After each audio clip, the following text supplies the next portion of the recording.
Clive Dunn. Well, that's it from here for now. Back to John in Washington. John. Well, Kathy, here in Washington, it was quite a night. Election night. Barack Obama won early, despite the tightness of his margin over Mitt Romney.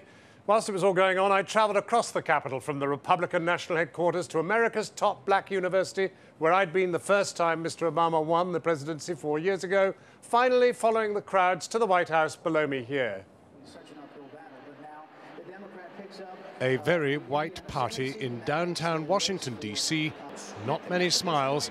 Welcome to the Republican Party headquarters 2 hours before their candidate concedes defeat to Barack Obama. 2 miles up the road, Howard University, 11:15 p.m.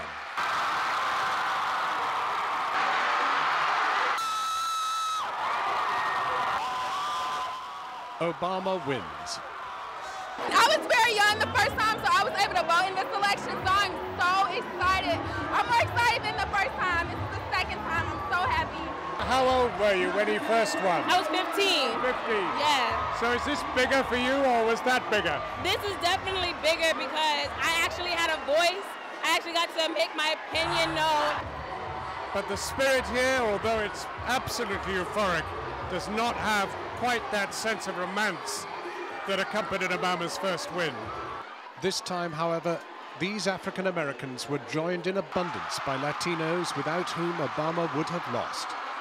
It was women and young voters too who pushed him over the top, and that is of huge significance for America's future.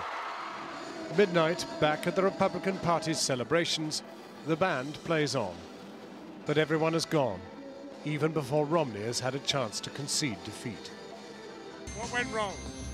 I don't know, we just didn't have the campaign in a lot of swing states, apparently. I think the Republicans need to leave religion at the door, get it out of their politics, and I think they need to come in and make rational, logical decisions based on the rule of law. Is there a younger generation for the Republican Party? I am the younger generation for the Republican Party. She's the younger generation for the Republican Party. Are you? Yes, I am. As the crowds muster at the White House, the challenges are at least as great for Obama. All the roadblocks to progress still here. But for one night only, revelers can at least afford to celebrate this hugely expensive victory. Well, one constituency that has never deserted President Obama is Hollywood, and victory will have cheered perhaps his most high-profile supporter in Tinseltown, the director Steven Spielberg. Next week, he's releasing a film based on one of the most celebrated occupants of the White House, Abraham Lincoln. Lincoln stars the British actor Daniel Day-Lewis as the Civil War president leading the fight against slavery. Abolishing slavery settles the fate for the millions now in bondage, and unborn millions to come. It's either the amendment or this Confederate peace you cannot. It's based on the book Lincoln, Team of Rivals, a book read by Obama when he became president. It's said to have given him the idea of bringing into his cabinet his one-time foe, Hillary Clinton, as Secretary of State. The book's author, presidential historian Doris Kearns Goodwin, joins us now from New York. Doris Kearns Goodwin, thank you very much for joining us. Now, we know that Obama very much aspires to follow the kind of Lincoln example, uniting the country after Civil War. And yet here is a country that is deeply divided, as this election describes, and of course logjam on Capitol Hill. He's not yet Lincoln, is he? No, I think there's going to be two big challenges for him. The first is that he does have to reach symbolically across the aisle. He has to do almost what LBJ did, which is to bring in as many of those Republicans and Democrats to the White House, lunch, dinner, breakfast, just begin to create those relationships. But if the obstructionism still lasts, then he has to go to the public, which he did last night, force them to force the Congress to do something by using the outside pressure to get Congress inside to have to finally act. Well, now, you've been into the White House to see him on regular intervals. I'm just wondering whether you personally feel a bit disappointed by the first 4 years, and whether you now think the second 4 years still have a chance of doing what Lincoln achieved. Oh, I have no doubt that he has learned from those first 4 years. That's all you really ask of a president. I mean, think of it. If Lincoln had not won a second term, he'd be remembered as the president who didn't win the Civil War. If FDR hadn't won a second term, he had not ended the Depression. And the great thing about having the chance again after you've had it for 4 years is you can learn what didn't work well. He's acknowledged that he wasn't able to tell stories as well as he should have. He didn't communicate as well with the country during the 4 years as he had in the campaign. And I think he's got to figure out a way to get out of that White House bubble more so that he can be out among the people.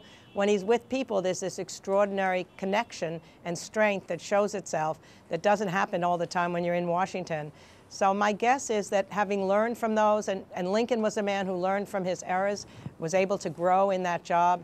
And if that's what Obama can do, then that second term could be pretty special. Well, now, Lincoln was a domestic president. Just briefly, can we, across the Atlantic, hold out hope for foreign breakthroughs?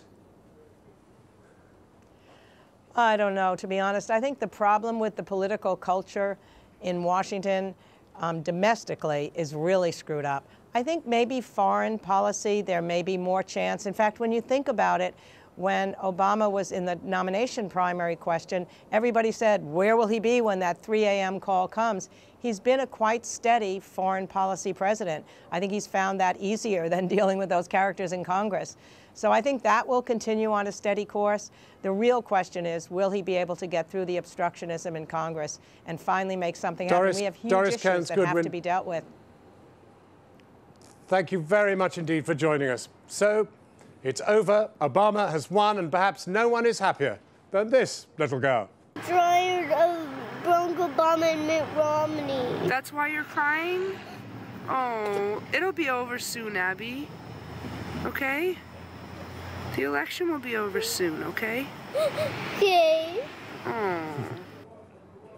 Don't worry, Abby. We're going to be back in London tomorrow at 7. Until then, from Kathy in London and the whole team here in Washington, that's Channel 4 News. Good evening.